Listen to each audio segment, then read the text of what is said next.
We would like to thank CBIA for coming out and co-sponsoring this with us.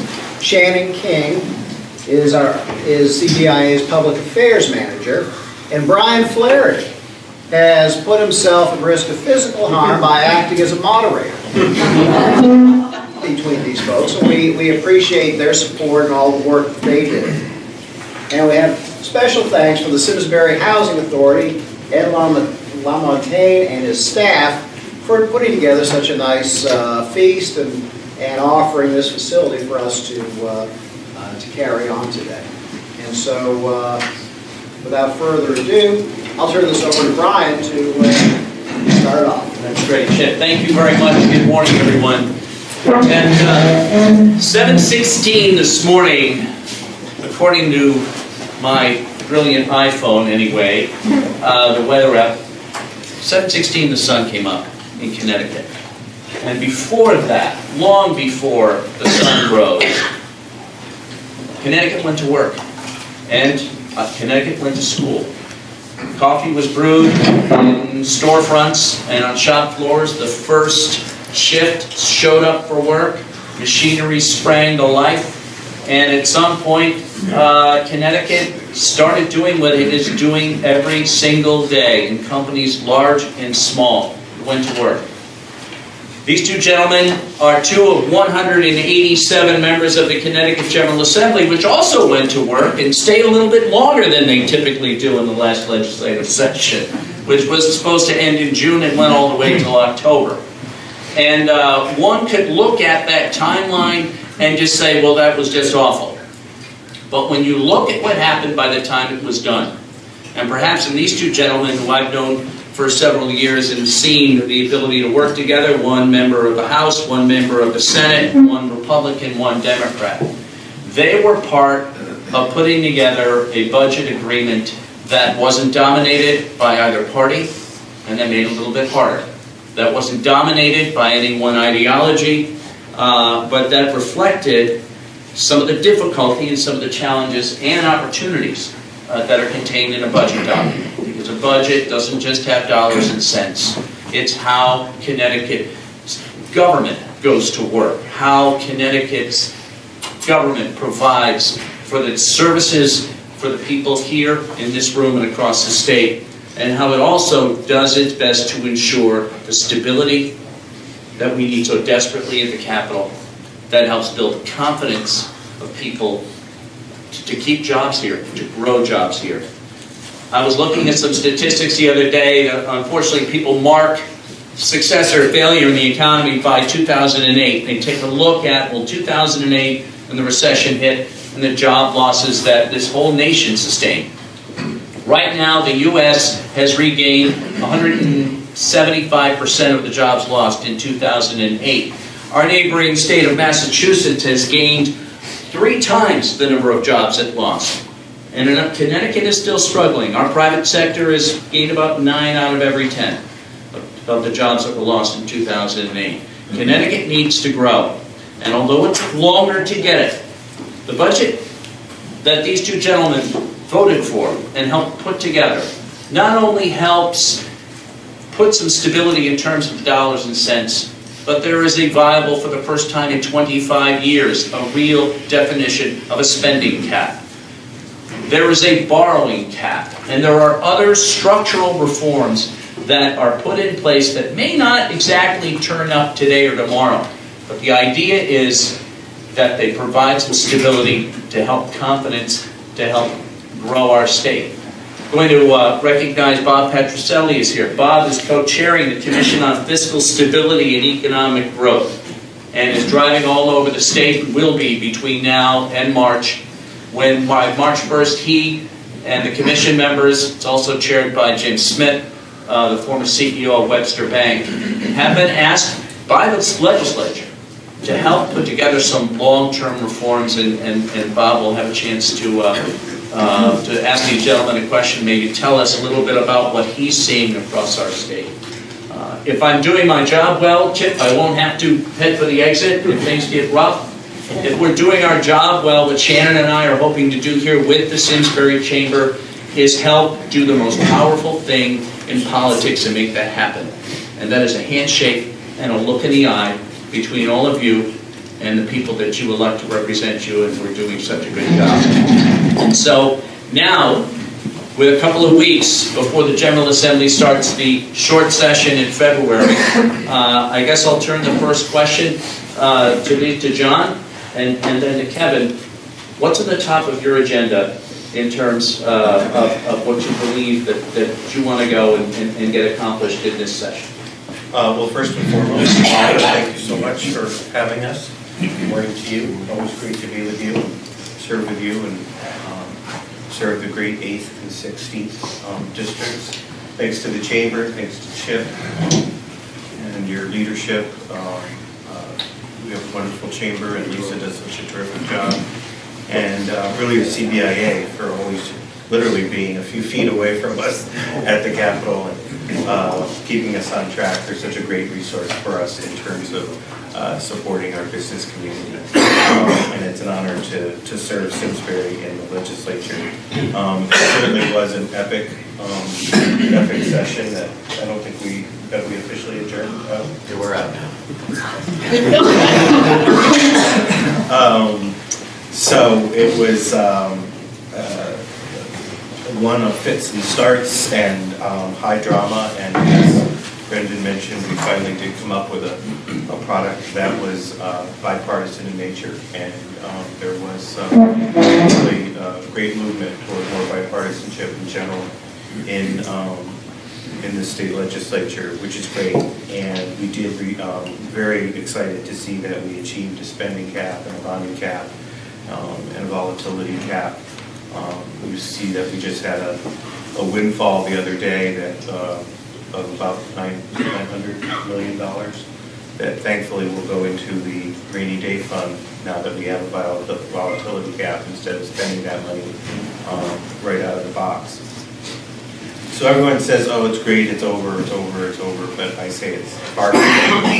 And that this session really, we should be focused on nothing but the budget and the economy and providing predictability and stability to all of our residents, our parents, teachers, students, our business community, everyone in Connecticut. Every other day I still hear people saying, you know, I can't afford to live in Connecticut anymore. My son won't come back. My 24-year-old nephew, I just talked to him the other day. I said, yeah, Sean, do you want to come back to Connecticut? And he just laughed at me. And to me, that wasn't funny. He should be able to come back to his home state, and too many seniors not being able to retire here. So I don't want to be all doom and gloom, but we still have a lot more work to do to ensure that you have stability and predictability in your day-to-day work, and that we hear your concerns. So I already hear a word on the street that there's going to be new programs initiated and new initiatives, and that's great, but I'm not sure this is the year to do it. This is really a rebuilding year, and continuing the bipartisan work we've done so far on the budget, and giving you, the business community, the tools you need to survive and thrive. Well, good morning. I'm not going to, I will forego the thanks because I'll just say ditto to everybody what John said. Yes, we did have a $900 million windfall, has been reported in the press. About $400 million of that, we believe, is a prepayment of taxes prior to the January 1 deadline. The remaining $500 million is the repatriated money that came in through legislation that passed on the federal level. They had 10 years to bring that money back, and 2018 would be the final year. Meeting with the governor and Secretary Barnes, they believe that there's still money out there that we may see by June 30th, which is the deadline for that money to come in. So we really don't know our financial picture by folks prepaying their taxes on December 31st for their payments in 2018, what kind of effect that's going to have. Is it going to be a net neutral? Did we see more money coming in or not? This year is going to be about the budget again. And that's really what we're limited to, according to our our Constitution, we're only supposed to do matters affecting the budget. But usually there's a price tag to everything, so the General Assembly, through their rules, can say, well, it's a money issue, so we can bring that up in the short session. Individual legislators cannot propose bills unless it's a bill that has to do with money, a tax. It has to be raised by the specific committee. I serve on the General Law Committee, the Executive and Legislative Nominations Committee, Public Safety and Securities Committee, and I forget the name of the other committee. Anyways, I was a commissioner for a term. I mean, they kind of run, it's been a never-ending session. I know the leaders, we're going back in next Tuesday at 3 o'clock. We're meeting to discuss the current budget deficit of $220 million. That will be alleviated by $10 million based on the additional revenue that came in December.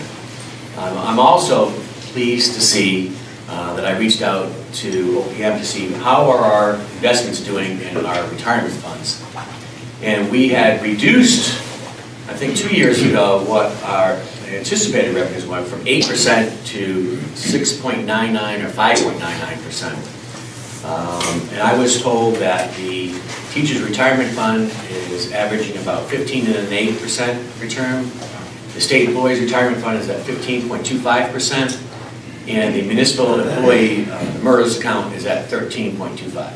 So we're doubling or tripling almost what our anticipated revenue return was. So that's a good thing. I don't know what those equate to dollar amounts yet. We're still trying to get a hold of that and how that's going to play into our budget negotiations for this year to fix. But the sad news is the governor's playing games.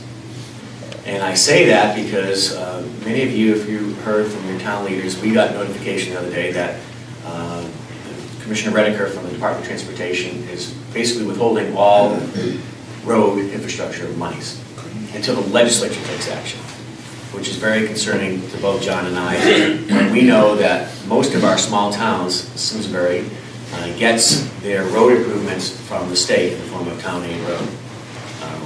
We promised to tackle that and address that in the next budget cycle. This has just been a never-ending issue with the governor because he was cut out of negotiations because it's gone so well between Republicans and Democrats that we were able to find common ground, and he just wasn't part of the equation. And so this is, in my opinion, my words, retaliation against the legislature. He doesn't care if it's R&D, that he's going to drive the bus and make it easy for himself. So that's one of the first issues we're going to be tackling when we go back in, is to deal with the money that the towns are getting. Because you've all, in the towns, have already established municipal budgets. You've seen mid-year cuts in education. That's not right. Those are one of the things that both sides of the aisle agree that we cannot continue to do this to towns because that creates the unpredictability, unreliability on a revenue stream from the state. And it falls back on the local taxpayers, whether individually or as businesses in your community. So we're committed to addressing that. Some things that I want to work on this next legislative session, I've already reached out to my counterpart, Bob Duff, in the Senate. We worked collaboratively last year to pass a bill to remove some licensing requirements on professions that have it just because they just have it. It's not a safety issue. It's not an educational issue. It was just a group of folks that have had favor with a lobbyist that created a special license for that business classification. And we view that as a barrier to employment. So Bob and I are going to go back at it again this year to address some of those things. We've heard from the business community and from town leadership about the CHRO arm of the state. We want to address and have some reforms in that agency as well. I don't think that they have the staffing and to some extent the expertise to deal with some of the issues that they get. As far as there's a holdback program for municipalities of minority set-asides to make sure that the minority-owned businesses have the right to bid into projects, but there's not a plethora of minority-owned businesses in certain parts of the state that can bid on these projects, so it's elongating the time it takes, and that adds to the cost because the longer you take to get the project done and completed and the contract signed, you're just adding the cost. So those are some of the things that we're going to be working on. We're going to be working on some educational issues. recently in the paper today, or a periodical I read, that the federal tax plan would allow the 529s, which is Connecticut's Connecticut Higher Education Trust Fund, to be used for, to pay tuition for private schools. There's been some comments from folks in the legislature that they want to prohibit that in Connecticut, so that'll be a debate, how that happens. In my opinion, why not allow choice to happen? If parents be able to send their child to where they want to get the best possible education that they think they can do it, let's support that. But that'll be a debate to take place in the legislature. I guess I'll stop there for my intro and we'll go on. Well, you touched on at least one topic I was going to kind of kick off with, and that is transportation. You have a DOT commissioner who came in front of our board of directors not long ago, also saying at some point we're going to have to choose between plowing and salting the roads, and I'm starting to see, and we're all looking at what's going to happen. We'll have a little snow tonight. There's some nicely falling outside. Where and how do you build the stability and that predictability we're talking about into DOT, God bless you, where we rely on an infrastructure, a transportation infrastructure to move people and product, whether you're a CBIA member, large or small, or you're running the buses to get the kids to school, or you're trying to maybe reduce the amount of time to get to work. What do you see beyond just the short-term standoff on the money? What do you see needs to happen for our state transportation infrastructure? Well, I think that it was a shame that the governor disbanded the Transportation Strategy Board. I thought they did tremendous work, at least offered some insight as to a plan on how we get there. And we just didn't put the money behind that plan. So I think that's one of the things that we really need to look at is to create a plan. We had put forward a transportation plan called Prioritized Progress, which was funded for over a decade. I think it was $70 billion in infrastructure improvements and how to pay, and there was a plan on how to pay for that. Some folks say, well, how are you going to do that? Well, one of the simple things that we looked at was when you buy a car, depending on whether it's a new car or a used car, the tax revenue generated from the sale of that car goes into the general fund or the special transportation fund. So we're saying all transactions, whether new or used, should go to the special transportation fund, because that's anything that has to do with motor vehicles, rails, bridges, air, and all the other modes of transportation should be used to fund that. So we're being creative in that sense of how we do it. There's definitely be a conversation on this next legislative session. But if we do enact tolls, we will not see any revenue for about 5 years. We'll have to pay for the infrastructure costs. And there'll have to be waivers granted from the federal government as well. So we'll have to see how that goes. But that's definitely going to be a topic of conversation in the next legislative session. John? Yeah, I think tolls definitely, we're missing the boat in terms of, traveling all across the country this summer, and how easy it was in other states and how other road systems are doing so much better. I think that definitely has to be in the mix this year that I would support.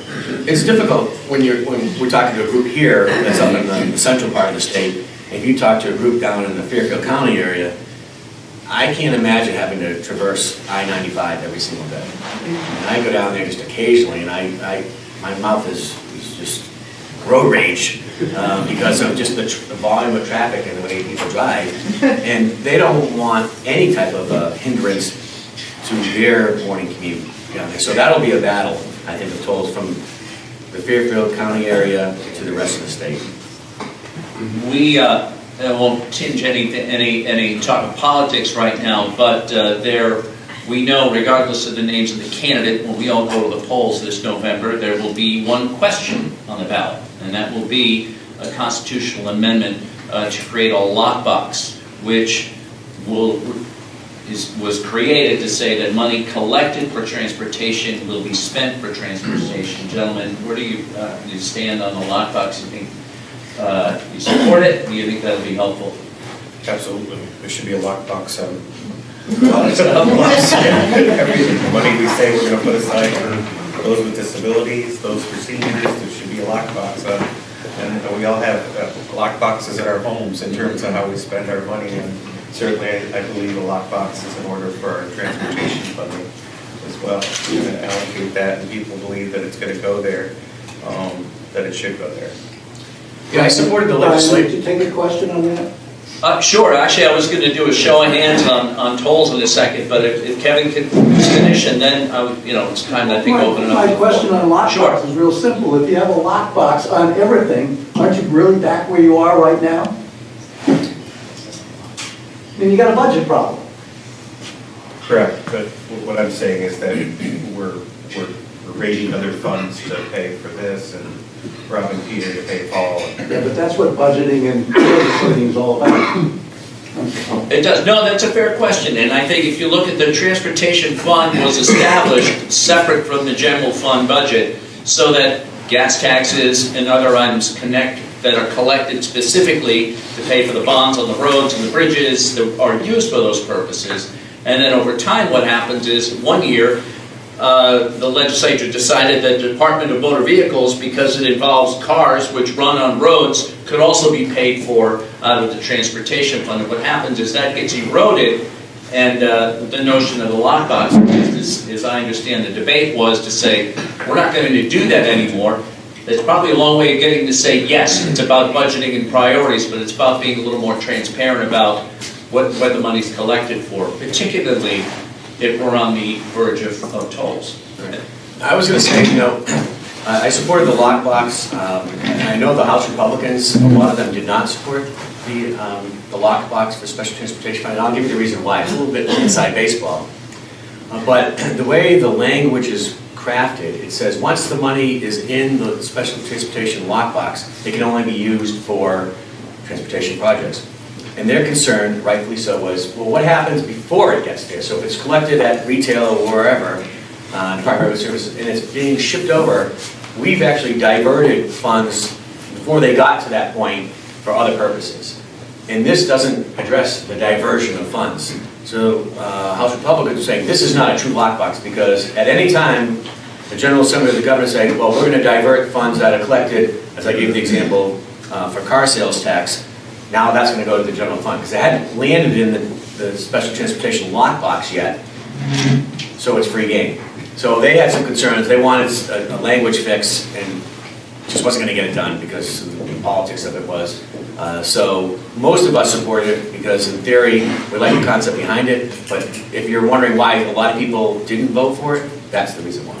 Let me just ask a show of hands. How many people here, please raise your hand if you think the state of Connecticut should adopt tolls? That's pretty strong sense of the room. And how many think it'll happen either way? Well, ask the second question. How many support a lockbox? Well, all right. And how many people, based on what you've heard now, believe that we should have a lockbox for the DOT, transportation funding? How many people don't? My reason is it's sub-optimization. It causes more problems. And you were speaking to that a moment ago. You were talking about in the front end. It also causes problems on the back end. I'd like to throw it open now for questions. Chip, we'll go to you, and Last year when we were talking about tolls, the issue came up that if we adopt tolls, then we're probably going to have to repay 20, 30 years worth of federal infrastructure improvements. And that was kind of the chilling effect on going to tolls. So it wasn't, going to tolls was not necessarily revenue enhancing at the outset, but there had to be a payback period as well. How do you get past that in order to adopt tolls and not go backwards? So there's 4 different types of tolling that you can have, what the federal government allows, and some of those are congestion tolling. Some of them are project-specific tolling, so you could be on a quarter mile of each side of a project, say I-84. Have toll there on both sides and collect, and that goes to that specific project. We'd also require waivers from the federal government, so we don't have to pay all that money back, because once you have tolls on a specific road, you can't go back and put tolls on that road, because we receive federal funding because of that. And we actually receive a higher percentage of federal funding than states who i.e. truckers pay, because we don't have tolls in our state. But the point, I guess, is what kind of waivers can we get from the federal government? And I think for me, that's going to be the tell-all, because one of the types of tolling that says in order to toll, you need to add an additional lane to help out with the congestion, and you can toll that one specific lane. So can you imagine down on I-95, adding an additional lane in both directions? Eminent domain will come into picture there, and if you all remember Kelo versus the City of New London, I was outraged that a private corporation was able to take somebody's home and had it demolished, and then they still didn't do anything with that property. And other states, raced to offer protections. We still don't have protections here in the state of Connecticut for that to happen again. But we've got to make sure that we've got all of those pieces in place where the federal government will say, you don't need to add an additional lane in each direction in order to toll. We'll allow you to toll existing highways, if you will. If we don't see something like that, then it depends on what I'm looking at, whether I would support it or not. We are told it would take about 5 years to see a positive revenue stream from implementing tolls in the state of Connecticut. We can't have border-only tolls. You can't put them on just the borders. That's illegal. Because people say, just put them on the Mass border, Rhode Island, and New York, and we'll be fine. But you can't do that. I'm sure we'll hear from CCM and cost as to how that's going to impact maybe the communities that are along the highway where people, I wouldn't do it, but some people may divert off the highway to circumvent a toll. Will that increase traffic in neighboring that are borders to a highway? I don't know. So there's definitely plenty of opportunities for the public to speak, so I'm sure there's going to be a hearing on that. Oh, I think so. With a question in the back of the room, and then I'll go to you next. If you please, I know you all know each other, but if you wouldn't mind saying your name. I'm Sharon Byron, and I'm a local, grew up in Simsbury resident, so I'm a rarity around here. But in my travels, when you use Easy Pass through New Jersey, I got the senior Easy Pass, I run through Massachusetts, I go up to Maine, I go up to New Hampshire. It's 1, 2, 3 through the tolls. They install them so quickly in Massachusetts, from what I understand. I don't understand the drag in Connecticut at all. And when I start seeing these tandem trailer trucks boxed in, if I go up to Boston and I see them all queued up, I'm looking at a lot of money that I think is probably coming into Connecticut, because these heavy-duty, overladen with trees, that's a lot of mass to be putting on our highways. You start looking at areas that are flooded right now, and you understand that we really need to have something to start paying for that. And to me, if it's going to be these people doing mass pipes and all kinds of heavy laden utilities and double tandem trailers that were outlawed in Connecticut, from my understanding, but I see them all the time, and I've been a victim of a local accident, but when I'm in a small car, I get very concerned down the highway, okay? We don't have the partitions like New Jersey has to put all those, we do that down a little bit more in Connecticut, but we don't have that all the way through the state.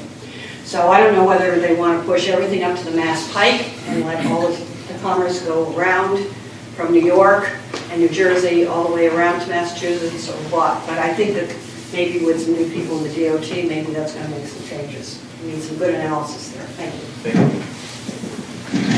Yes. I also was a frequent traveler back and forth to Boston, so I go through their speed pass, which they've taken down their tolls and they just have the overhead. Are you looking at, first of all, are you looking at a 3-pay level, the way Massachusetts has?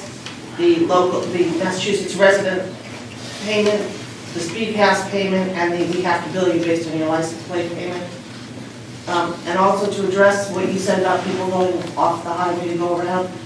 That may occur at the beginning when people are getting used to it, but if you're going to do a study on that, I'd like to see the long-term expectations, because I think initially you will have people going out and they go around, but after 6 months or a year, people aren't going to do that anymore, so it will be a very short-term problem. And before you decide against something based on that, you're going to look at how long would that phenomenon actually take place. Yes. Sorry about that. You have to get waivers for a toll. Our legislators in their infinite wisdom in Washington have just passed a tax bill that is not the greatest in the world for many people, although some people think it is. But all the articles I'm reading indicate that this could very well put the federal government into much greater debt. So why would they give you a waiver, particularly with our current administration? They'll love to tell you, no waiver, you owe us this money, because they're gonna need it. So I hope you think about that when you're doing this.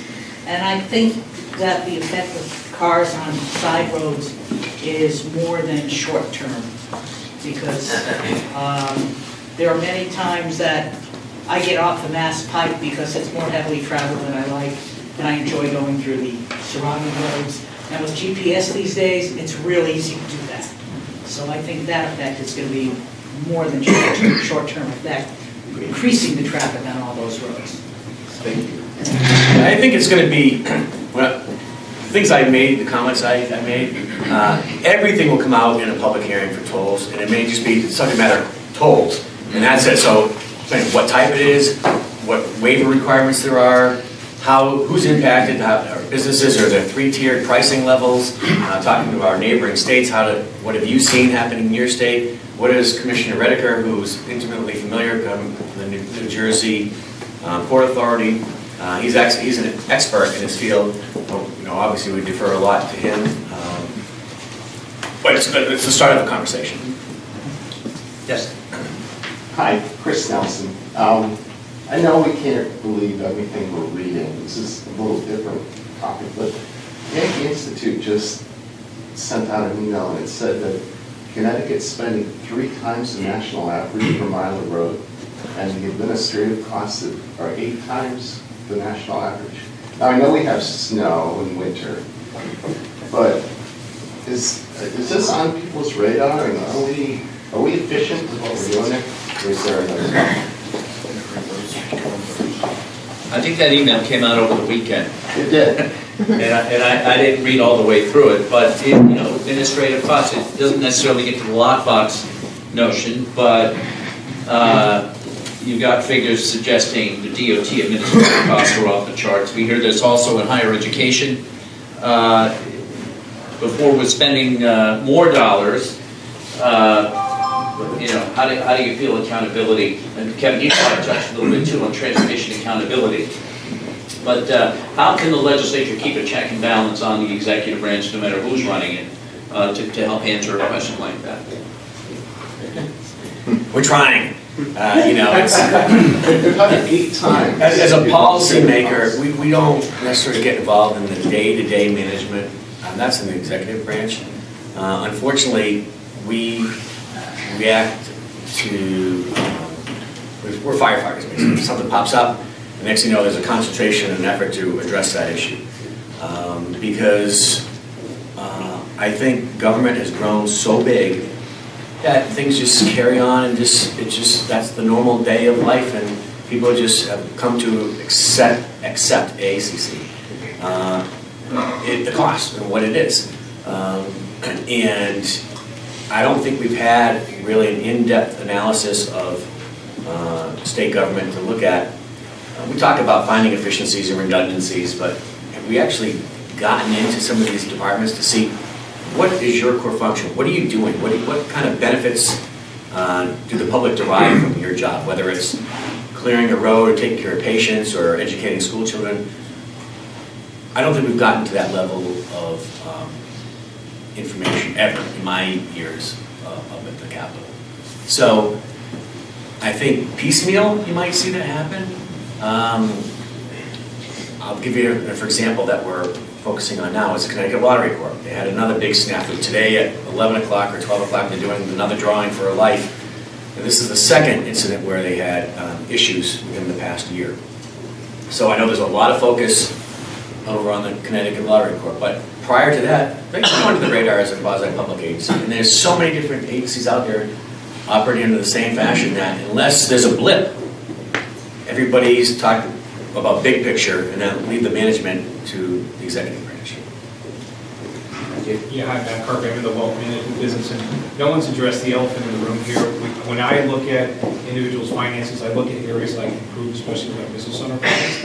And I'm a little bit concerned with the 10-year CBAC agreement that we signed, whereas it doesn't appear that you guys are going to have much of any ability to go after these unions and these entitlements, which make up 50% of our budget, how is that a reasonable agreement that we came to? And to your point about why we're 3 and 8 times, it has a lot to do with the entitlement issue that we have.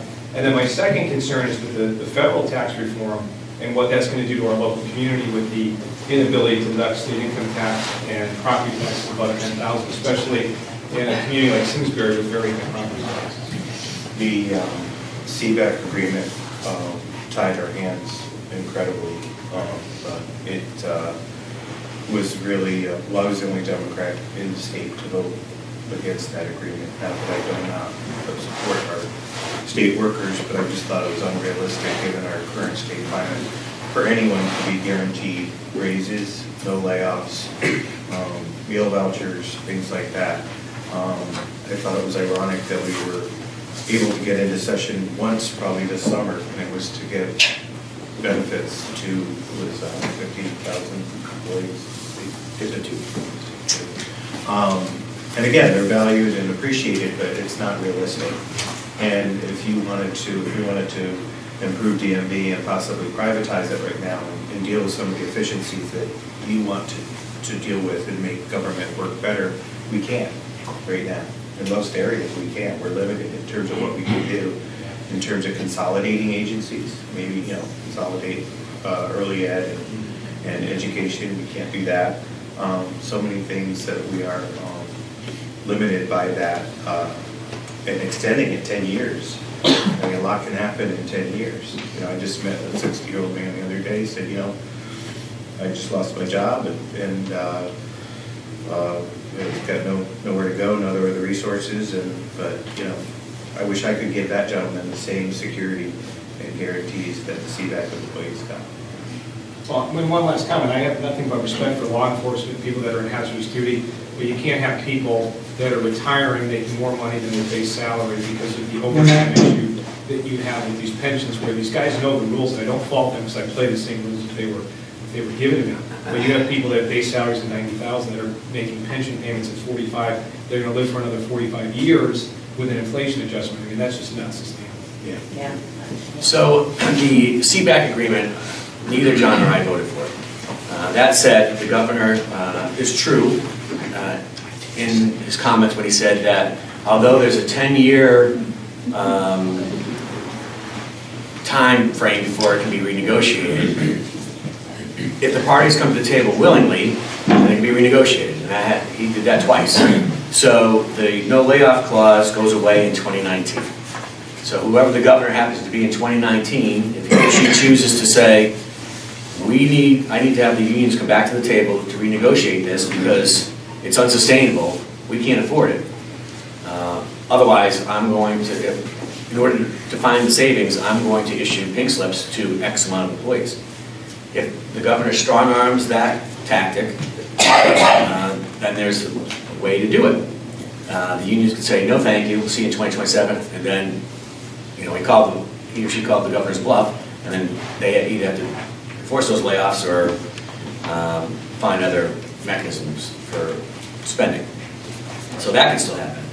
As far as what some of the other states, we've heard loud and clear about some of the states making voluntary contributions to their towns, there's charitable contributions, and then in turn being able to write that off. I know that the Finance Committee is going to be looking at that. This next legislative session, there's going to be public hearings. We don't know if that's actually allowable because it's not a true voluntary payment. The town could set up a charitable thing, but you lose your house or you go to jail if you don't voluntarily make a payment. And I know there's talk about having the employer payroll tax, doing around it that way. That'll be coming up from the Finance Committee in the public hearing. I've already been told by the chairs there. So those topics will come up in February, and people have a chance to weigh in on that and hear from experts to see how does that affect us and how does that either piggyback with or direct correlation against what happened to the federal $10,000 tax reduction. Nick, you had your hand up a minute ago, and a couple others, and I'll introduce Bob. I'm Nick Mason.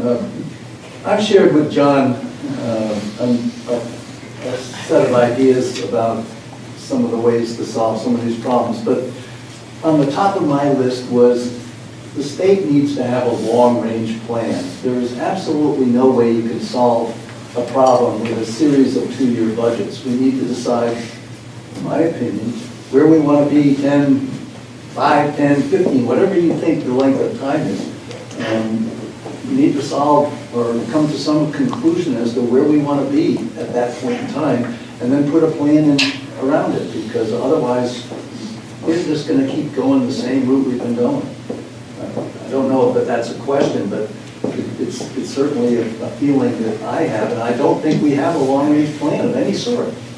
That may be, Nick, the perfect segue to Bob Patricelli, your neighbor, who has the duty to be one of the co-chairs of this Commission on Fiscal Stability and Economic Growth. And Bob, I'm going to turn it right over to you for your thoughts, observations, either questions, and I'm sure we'll add a little more grist for the mill for this discussion. Well, thanks, Brian. Nice to be here this morning and to meet a lot of you neighbors. Let me start by expressing thanks for the expressions of support that I've gotten from many of you about the terrible fire at Folly Farm, which is my farm, about 2 weeks ago. We appreciate that very much, and we're rebuilding.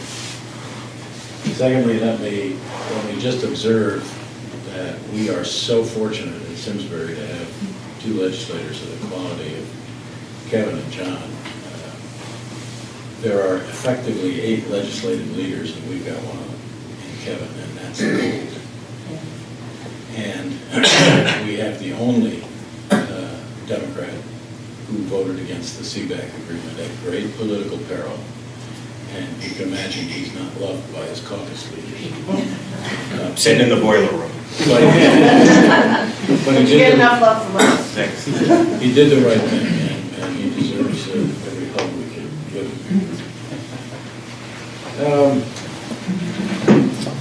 I want to tell you a little about this commission because it's potentially important for all of us in this room in terms of how we undertake our responsibilities as citizens.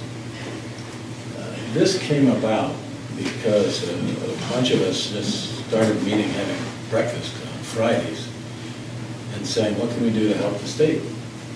Hey, it's our watch. It's our state. We can't sit around and say, oh, those legislators, they can't get it right. We have a duty and responsibility in America. That's our deal. To be involved and to try to set it straight. And one of the members of this breakfast group said, well, maybe what this state needs is a Simpson Bowles kind of commission, to the point of long-range plans and strategies. And we said, well, maybe. And we tried it out on the governor, and he said, well, this idea shouldn't come from me. He was right about that. He said, I'll support it if you can convince the legislative leaders to create such a commission. And Kevin was at the meeting. And you know, I think it took 35 minutes. Because the legislature knows it needs help. These are huge, intractable problems.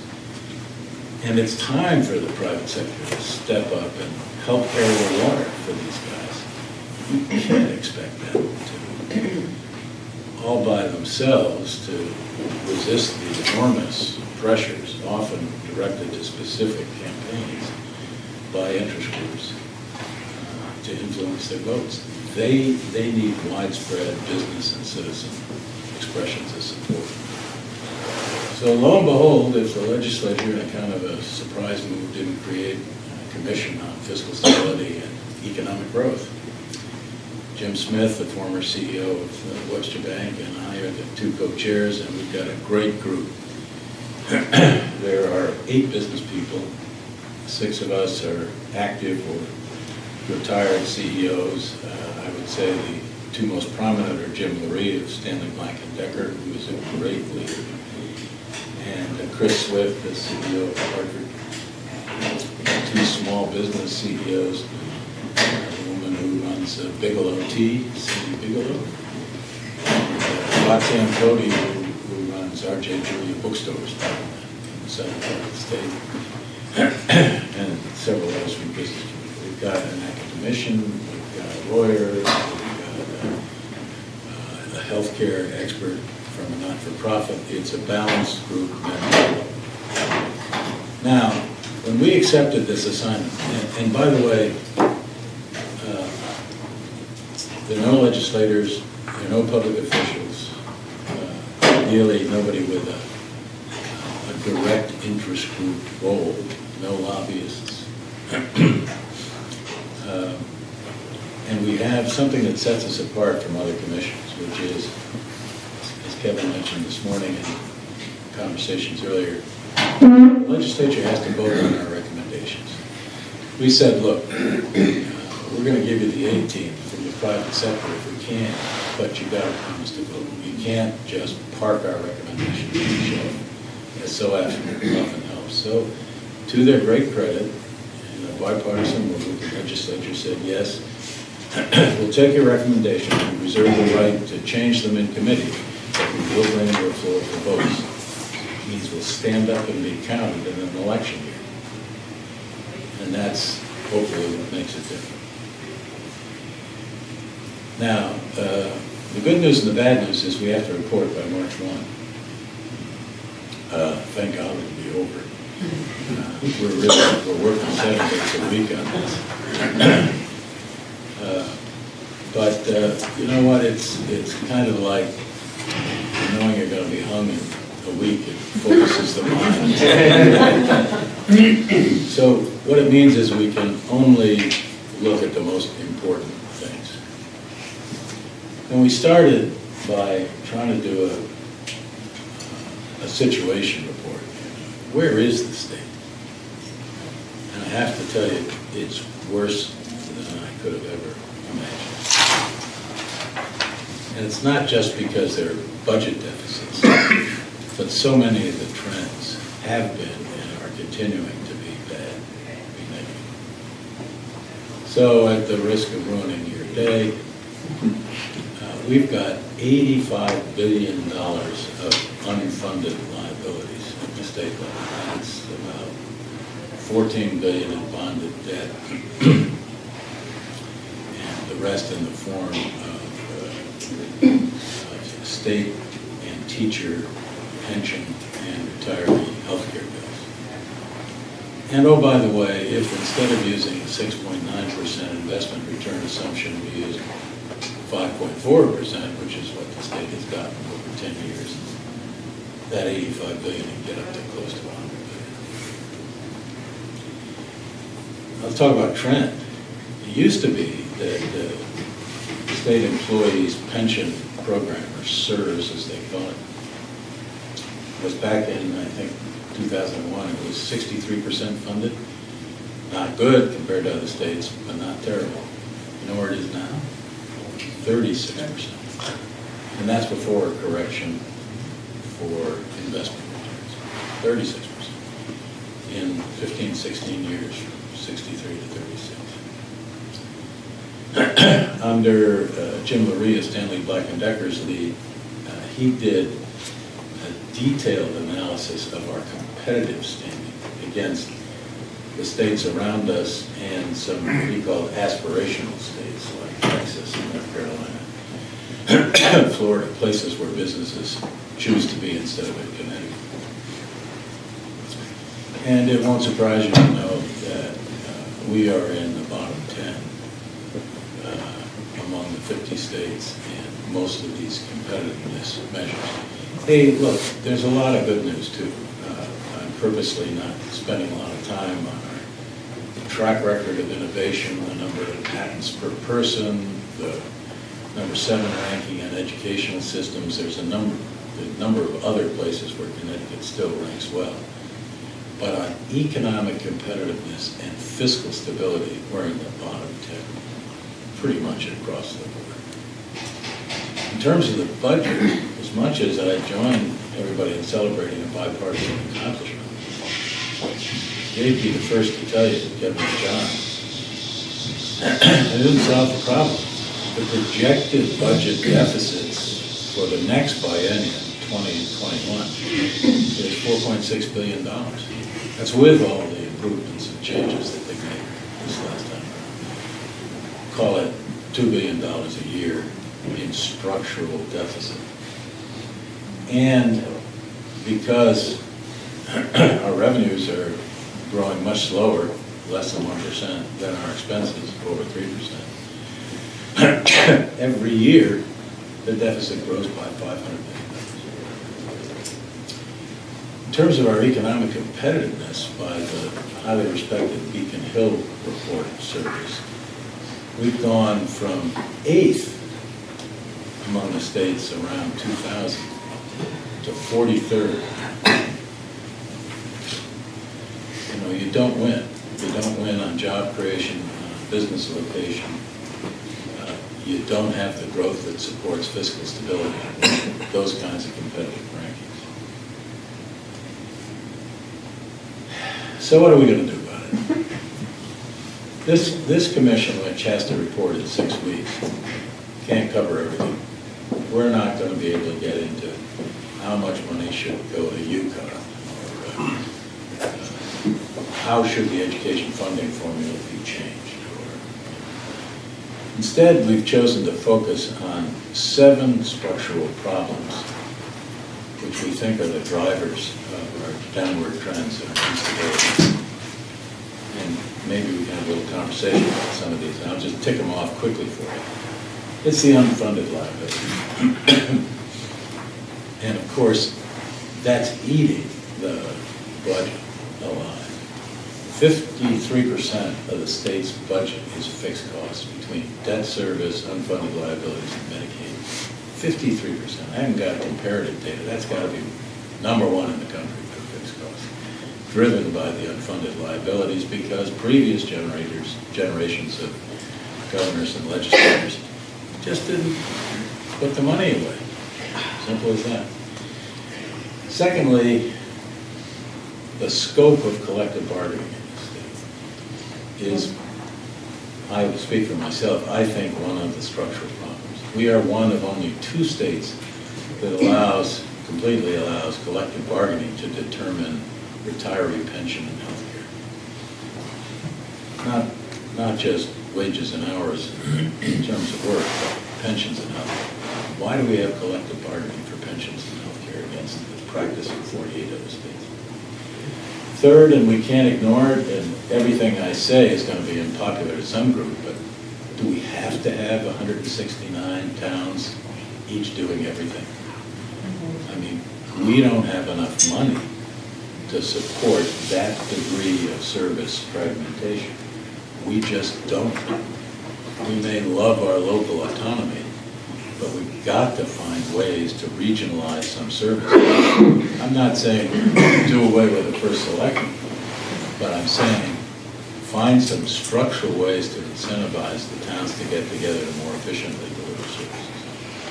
Fourth, we have misaligned responsibilities between the states and the municipalities. Why is the state bonding for 100% of the costs of school construction?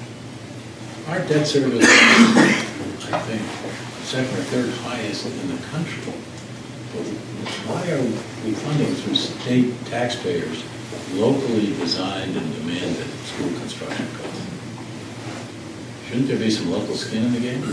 Why is the state paying 100% of the costs of teachers' pensions when the pensions are negotiated locally? These are just 2 examples of the misalignment, structural misalignment of responsibilities. Now, if you're going to look at those, you've got to be prepared to think about giving the town some other sources of revenue. So we're into that. You're going to shift some things from the state to the municipalities. How are you going to help the municipalities pay for it? Fifth, we think we've got to do something about the loss of appeal of Connecticut to high net worth people and retirees of all incomes. We need to try to stem the out-migration of people. That's going to be unpopular with certain liberal groups, but the reality is we are enormously dependent upon on the income tax receipts of high-income people. 357 families alone generate 12% of the entire income tax of the state. 10 towns generate some huge number, 30 or 40% of the entire income. You know, we can say, that's Fairfield, you know, write it off. You can't write it off. The state is enormously dependent on the ability of those people who are great job creators and earners. We should try to keep them. Sixth is transportation. It is absolutely blindingly clear that if you don't have a decent transportation system, you're not going to grow. People who interviewed GE about why they moved their headquarters to Boston, and the number one answer was, how can we be headquartered as a global company in a town where we don't know if it's going to take us 1 hour or 3.5 hours to get to JFK? A vital and efficient transportation system with funding is critical. It's one of those structural issues. And last, all of the surveys tell us that you're not going to get economic growth and especially interest from companies outside Connecticut and from millennials unless you have vital central cities. And we've got to have some ways to create, to jumpstart the revitalization, I think, of, let's say, 3 cities, so that that's in the arsenal of economic development positives, not negatives. So those are the kinds of things we're focusing on. It sounds like, well, how are you going to do that? You're going to conjure up some ways to pay down the unfunded liabilities? Well, actually, yes, we are. We're probably going to recommend what's called structured asset transactions. So you take a revenue stream, a new revenue stream. You could do this with tolls, you could do it with the lottery, you could do it with some base broadening on the sales tax. And you create a little mini lockbox around that, to your point, and you issue bonds against it. And you can raise 12 to 13 times the cash flow. And turn around and pay that into the pension programs. The target would be to get them up to about 75% funded, which is the national median. And that would have an enormous impact on business confidence and would have an enormous impact on state budget deficits because the annual required contributions would go down enormously.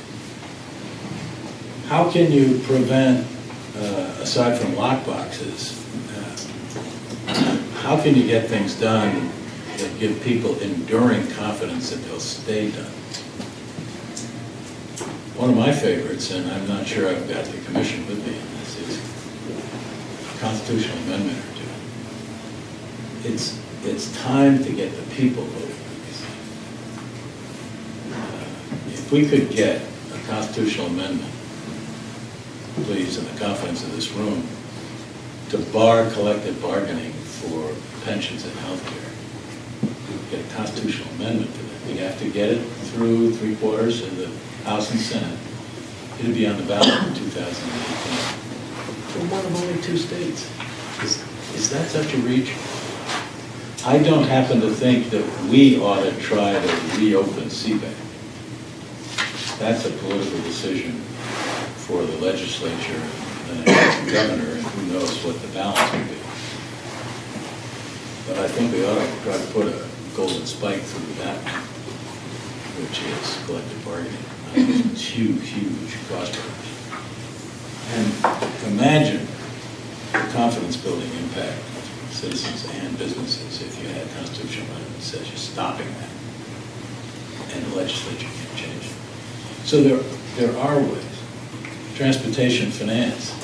We're in the problem we're in because John Rowland cut the gas tax by 19 cents in the 1990s. People say, oh, we don't want to pay more taxes. How about paying what you used to pay? And we don't even need 19 cents. We need 5 cents. You probably need 5 cents for 2 or 3 years, and then when tolls start to kick in, you can reduce the gas tax again. But come on, folks. It's not unthinkable to have an increase partway back to where we used to be on the gas tax. So those are some of the things that are kicking around. Let me stop there. We're going to need all the help we can get. We're going to go big or go home on this commission, and I think that's the job that we were given. Bob, thank you, and thank you for the service you're providing on this commission, and for being such a good neighbor. Just a little more grist for the mill, folks. Anyone, thoughts, reactions? Thank you. My name's Alice Sawyer, and let's see, we want to create some special taxes or special revenue and create lockboxes to help fund the unfunded liabilities. I have many pet peeves with government, but it's great because I can stand up here and speak to them and know I'm not going to end up in jail tonight. But one of my pet peeves with our Connecticut legislature is this, I don't know, we don't want Tesla here. You're losing tax revenue. The people who want to drive Teslas are going to get Teslas. They'll go to New York. They'll go to Massachusetts. Yes, when they go to register the car, they have to pay use taxes for Connecticut, except they get credit for what they paid to the other state. So we pick up a very small part of that. So we're losing part of that all the time. So let's invite Tesla in. It gives them jobs. They have, I think they still have that store in Framingham in the mall, which is a great place to have a car show. I know a lot of people who are on the Tesla list say, and I don't own a Tesla, I have no plans to own a Tesla, but they're on the Tesla list to buy that lower priced Tesla, the $30,000 Tesla. They're going to get it whether they can get it in Connecticut or not. And then let's say we're going to invite Tesla in, but all the taxes we collect from the sale of Teslas will go into one of your lock boxes to reduce unfunded liabilities, at least for a while, to bring it up where we want. But not letting Tesla in is a little bit archaic. It would like going back to saying, well, you know, those antennas on the roof of houses work real well for TV all these years, so we're not going to let cable companies come in. Let's move a little bit ahead with the times. It'll also show that maybe Connecticut is thinking about future types of innovations. Maybe there are other car companies out there that can produce cars that people like. Like I said, I don't own a Tesla. I have no plans to own a Tesla. But this is stupid that we keep saying no. You're cutting off tax revenue. You're cutting off jobs. You're making us look like dinosaurs? I don't know. That's my opinion. Alice, what about the buggy whip industry? I don't know whether there are in Connecticut, but buggy whips are still being made because there are horse shows and there are buggy shows and you need those things. So there's always a niche market for everything. So. Love your observation. I'm going to steal that later on. Yes. Couple segues here. First, Bob Petroselli, we had a place down in Westbrook near you before you bought the barn and Folly Farm. So thank you for being here with everything that went on. I also understand that that barn was built originally in post and beam to the original specs, One of them, yeah. which is one of the specialty things we have here. So I'm out there to save our barns in Simsbury on your side. And for a new opportunity, what's coming to Simsbury, which I would really, really love to really put Simsbury on the map for its unique stature of being the only Simsbury in the whole United States, and to grow Connecticut even stronger, is to support our mini-grid solutions, which are where we would take and rebuild Folly Farm to a spec. There's a straw barn up in Sharon, Connecticut that you can look for a model that's built in post and beam and uses all solar technology to support the whole system. A mini grid system allows us to put in things, as Alice Sawyer had said, to have the first you build a house sustainable, You build an envelope system around the house to keep this simple. And then you can have your electric cars plugged in. You can invite Tesla in because they can put in the battery for backup when you have an outage, but it's only a microgrid. So if we're over in Terrafil on the hill there, up in where I happen to be up with my brother right now, that whole little system can be run off a microgrid. So when the power goes out, it's not all over. So if we're supporting a global enterprise in finance around the world, where our whole system isn't going to be out because of power shortage. So these microgrids have a possibility with solar energy and contained environment as we build forward in the state of Connecticut to put more of these kinds of developments in. So just for this local community here, for example, it could be on its own little microgrid. And for the internet, they can have this FiOS system, which Verizon is supporting. I think Frontier is as well, and probably Comcast, where all the fiber optics serve the local community. I think we should be looking at these kinds of things. We invented the submarine down there in Westbrook, Connecticut. We've been able to put a submarine out there which runs on nuclear energy, but we can run our own little housing developments, similarly contained. We can fly people to the moon in Connecticut. I mean, we did that with Ham Standard. We can also do things like developing these microgrids. We have Mark Scully in town, who's just bought that Webster Bank building, and I know that he's spearheading this development with Bernie Pelletier out of West Hartford. West Hartford already has this FiOS in place, from what I understand. So these are possibilities that we can do to make our area more attractive to everybody. And that means support the green bank, support green technology, and clean up the environment, which I'm really, really into. So thank you. And as far as models for that, you have Reinventing Fire by Omri Lovins. You've got Bill McClay, architects, did the financial study for the state of Vermont for going with sustainable energies and cleaning up our air, our land, our water, and our soil. Thank you. We love ideas like this. We love the environment, and I love my why. And I see a hand up over here. With the gentleman from the YMCA. I didn't even pay you to say that.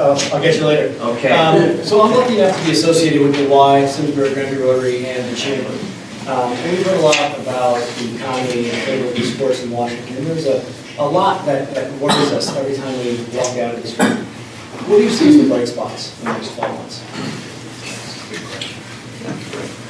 Well, out of the box, I think the sense of bipartisanship that we saw this past year. Give kudos to Kevin and all our leaders for coming together and putting aside partisanship. You know, there's a lot less partisanship in the Connecticut legislature than nationally, and we're friends and we spend a lot of time together, and we have to work together, and we all want to serve for the same reason, because we love our state, love our district. So I think that's the good news, and I think there is a real commitment through some of the initiatives that we saw this past year, with spending cap and bonding cap, to really start addressing some of the problems in a realistic way. So I think that's promising. Happy to see the switch that Aetna has changed their mind. That's good news. So there's some bright spots. Do you see any bright spots? The sun comes up every day. It's behind a cloud, it's still up there. You know, as John said, the structural changes we made in the budget, albeit they're small, but I think finally we have a constitutional spending cap. We hadn't had that since voters put one in 1992.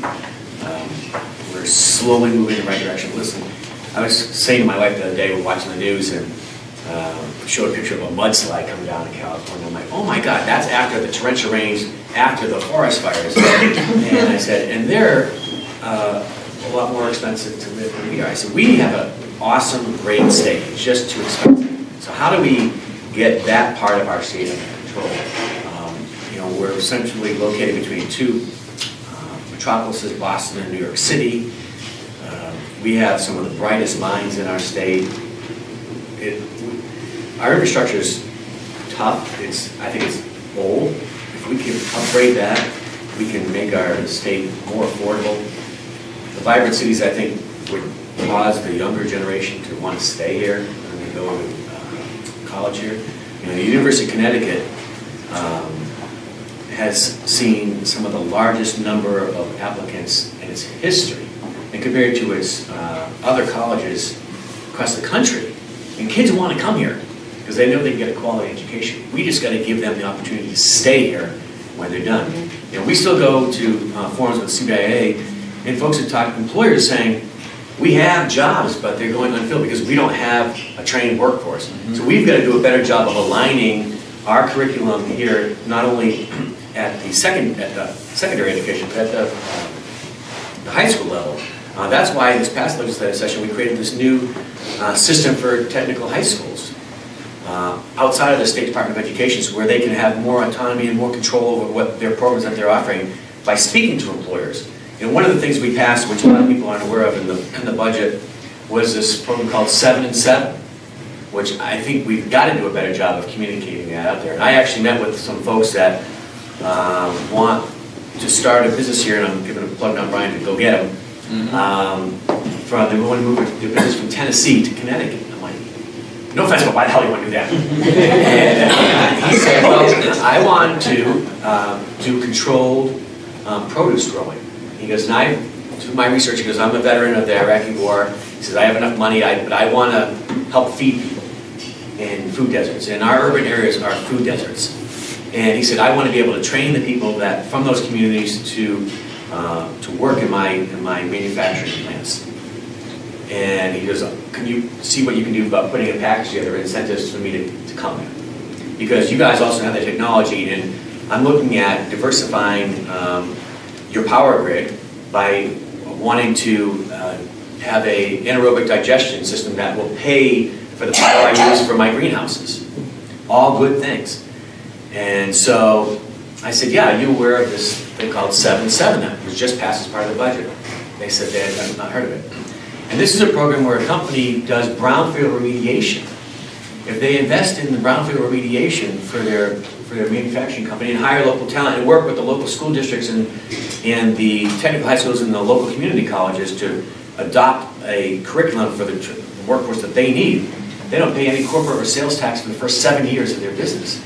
And then the second 7 years, they get to deduct up to 60% of the cost of their investment to clean up those brownfields. So it's a huge incentive to not only clean up the brownfields, but relocate some of our most fascinating builds for talk about preservation of our history, about providing opportunities for job growth, about, in this particular case, the product of having a locally grown and manufactured, if you will, green, literally in the sense green, because they want to do produce here in the state of Connecticut. And then the ability to say, I'll even put in a retail outlet so folks can come to my place and buy local green produce.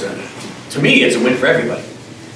And so we're working on getting the right people together and having one big, everybody in the room so he can come and make a presentation. But we don't do enough to sell our own story. The 7 and 7 and some of the other incentives that we have in the state to attract businesses here. We hear dribs and drabs of businesses wanting to come. We've got to sell ourselves. And we can't always talk about the bleak picture about Connecticut. We got to talk about why Connecticut is the place why we all live in this state, why we own businesses in this state. It's tough, but you know what? We're getting there. Baby steps, but we're getting there. It's tough, but we're tough. You want to? You talk a lot about bringing all these companies in. We've lost a lot of companies, big companies with lots of employees and a lot of wealth that goes with their management. When you bring in a company like this under the 7 and 7 and you give them all those tax incentives, isn't that paid for by the small businesses that are already here that have to cover those costs in the legislature? What are you doing to keep me in the state? I've owned my own business here for almost 30 years. I am drowning. And nobody's throwing me a lifeline. Nobody's organizing a whole bunch of people. John and I have talked about this many times. You've put in higher corporate taxes, you've put in mandatory sick leave, you've put in all sorts of hampers to my business, and then I see you giving away the store to get somebody new in here. While, particularly in my field, I can tell you over 100 small homemade businesses have closed in the past 3 years. If those incentives were offered to us, you'd have a lot more employment, you'd have a lot more people already established. Why is it more important to bring in business than to help the people out? I don't think it's a matter of more important. Feels that way. I think, I get you, you know, hopefully, we all know that small businesses are 70% of the business But all the economy in giveaways Connecticut. goes to the bigger companies, And- not the small businesses. Well, there's incentives out there. I mean, part of the things businesses have to seek out, and have you been on the DEC? Not you, but I'm a small business owner myself. I know. And it's tough. I get you. And every single time, it drives me crazy when the labor committee comes out with all these things that are pro-worker without the thought of the employee or the employer has to take into account the costs associated with those things. And so I don't think it's, in my view, how do you, that incentive is for anybody that wants to, it's for a larger employer, honestly, because a small employer is not going to go in and be able to remediate a brownfield generally and do a mill. It doesn't say you have to come from out of state to do that. It's maybe you move from your current facility there and then that incentive is. But again, you're talking about large employers. Right. It's just, you said 70% of the employers in the state are small employers. Small employers are not gonna go remediate a brownfield. In your packet, you can look at, everyone has one, our list of all the resources for small businesses in Connecticut. Yeah, right inside, Kevin and I put this together, there's a list of, from small business research to small business express program, the angel investor tax credit program. So look through those. A lot of folks don't know those small business programs exist, and you can take advantage of them. But you've also going to be active in the sense that there's been, and it comes up every year, legislation that right now is usually a carve-out that's not applicable, some of these mandates for small businesses, employers of 50 or less, maybe 50 or less. And they want to do away with some of those to say, no, every employer should be held to this standard. And that's dangerous.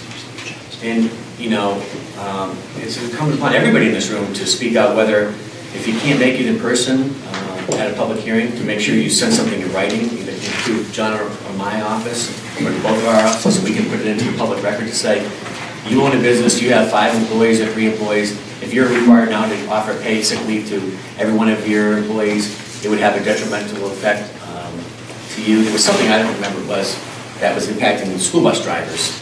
It was a few years ago.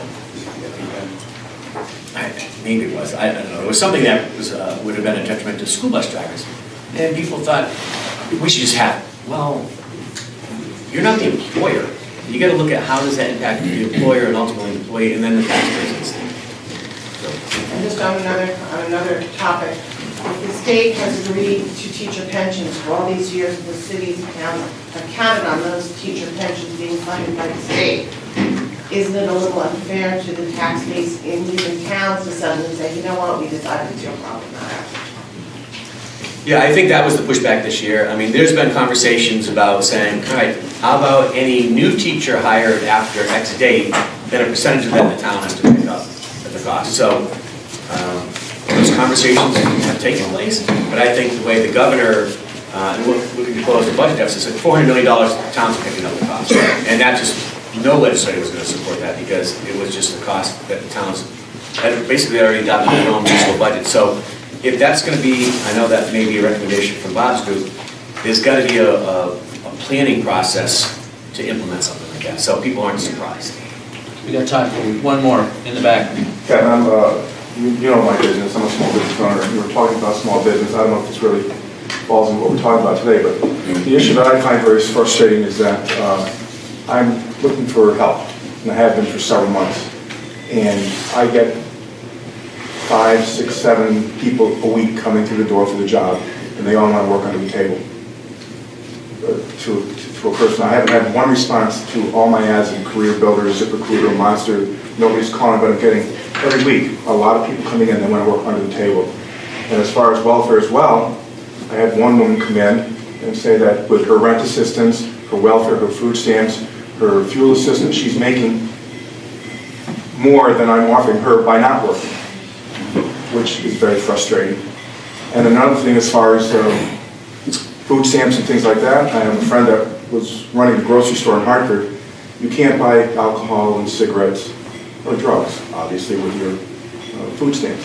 They go in and they buy 20, 30 cases of water, dump the water out in the parking lot, go in, get the money for the nickel, and they go buy their alcohol and their cigarettes. So this is where I think a lot of money is being given to people that could be saved if they were forced to either work or do drug testing or do something like that. Because I think a lot of our money is going to programs and things like that. I don't know how you feel about it or everybody else does, but it's very frustrating for me not being able to get help. We had a bill in the last legislative session which would have allowed to address some of those concerns where people that are right on the bubble, it actually pays them to stay out of work because with rental assistance, child care, health care, food stamps, they wouldn't make enough money or they'd be just over that amount where we would exclude them from the benefits. And if you're weighing it out, it doesn't make any sense. So we had a proposal that said if you went to work and you made X amount of dollars, you'd still be allowed to stay on your benefit package, but it would be slowly reduced depending on the income you got. So it did a couple of things. It reduced the state's portion. It provided positive role modeling for if there's children in the house to see mom or dad get in going to work every day, and still provided the necessary health care and safety net, if you will, for that individual. So we tried doing something like that. It didn't get out of committee last year, but I definitely believe that that's an issue. And I think that's why, in part, the federal legislation which said that the states now have the ability on the Medicaid to force people to work, able-bodied individuals. So seniors and the disabled population excluded, but if you're an able-bodied person, you should work or volunteer in order to maintain those benefits. The governor's already come out and said, I'm not going to push for that in Connecticut, but that probably will be a subject of conversation this next legislative session as well. One of the things that it's important to hear from you folks, and I only learned after I started my own business, was the difficulties you have in the different programs that we have in the state. And we may not be aware of it unless we hear from your individual experiences. The experience I had, we had an employee that worked for us, left to go someplace else, we had a going away party, see you later, went to another employer, got fired from that employer, and then filed for unemployment, and it came back on us. And I was beside myself. I said, what is this? Why do we have to pay for this? We actually had a going away party for the person, This doesn't make any sense. So, of course, being in the position I was in, I put in a bill. And the Department of Labor said, oh, you don't have to do that because you're all set. I said, what do you mean we're all set? Because I said, my wife continues to get letters that she has to fight and she has to take time off from work. And I just got some business owner from Simsbury's going through the exact same thing again right now. And so I will be following up on it. But the Department of Labor said that once you've been cleared, if you will, from that liability, they have to automatically send the response, but you're going to be exempt from that. And so I was trying to get them to not even send the response. But it's fighting tooth and nail because I don't think the Department of Labor looks at it from an arbitrary perspective. They look at it, we're employee focused rather than looking at the whole picture. So those are one of the things that I'll be addressing this next legislative session as well. One thing we all have in common in this room is that we live in the birthplace of Yankee ingenuity, and we're still here sticking it out in Connecticut. Shannon and I have, I think, two of the greatest jobs in the state because we get to be at places like this. We get to be at the crossroads to watch this interaction between you and the people that you've elected to go and not cure the common cold and solve every problem on earth, but to work for the jobs that are here, to work to grow this state, to take advantage, as Bob said, of the number 7 education system in the nation. We're number 4 in productivity per capita. And if you're going to have 2 pillars to build on, to grow on, those are 2 really good pillars. If you're going to have that spark of ideas to generate and grow on, this morning's breakfast was a great indication of that. Chip, Ed, Lisa, and your staff, thank you so much. Robert, can't wait to see what you have in store for us, and we'll be ready for it. And look, this is a can-do state, and we look forward at CBIA to partnering with the Chamber and continuing to work with all of you. It has been terrific to spend the time with you today, and please thank Kevin Witkos and John Hampton for the work they do and for being here with us this morning.